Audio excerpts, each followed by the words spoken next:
دو سوال ہیں عورتوں کے بارے میں. ایک تو یہ جو گھر میں اکٹھی ہو کے جو عورتیں کوئی نماز پڑھ سکتی ہیں یا تراویح، جبکہ ایک عورت کسی درمیانی صف میں کھڑی ہو کے اونچی آواز میں امامت کرے. دوسرا یہ ہے کہ جو عورتوں کی عید کی نماز کے بارے میں کیا حکم ہے، یہ واجب ہے یا سنت ہے؟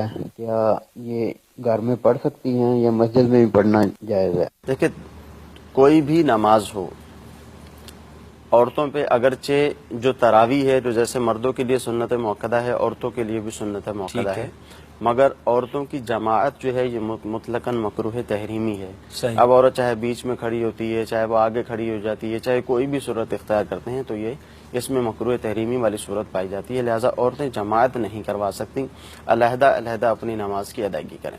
تو جمع بھی ہوں تو بھی علیحدہ ادا کریں، جیسے وہ نوافل کے لیے علیحدہ نماز کی ادائیگی، صلاۃ التسبیح کے لیے جمع ہوتی ہے. جی جی. اچھا، عید کی نماز کا مسئلہ یہ عورتوں کے لیے واجب ہے یا نہیں؟ جمعہ کی نماز اور عید کی نماز عورتوں پہ لازم نہیں ہے. اچھا، تو اس کا اہتمام بھی نہیں کیا جائے گا؟ یہ مردوں پر ہی لازم ہے، عورتوں پہ لازم نہیں ہے. عورتیں اپنے گھروں پر ہی رہیں گی. جمعہ کے دن وہ ظہر کی نماز ادا کریں گی اور عید والے دن اس وقت اشراق چاس کے نوافل وغیرہ جو پڑھے جاتے ہیں وہ پڑھیں.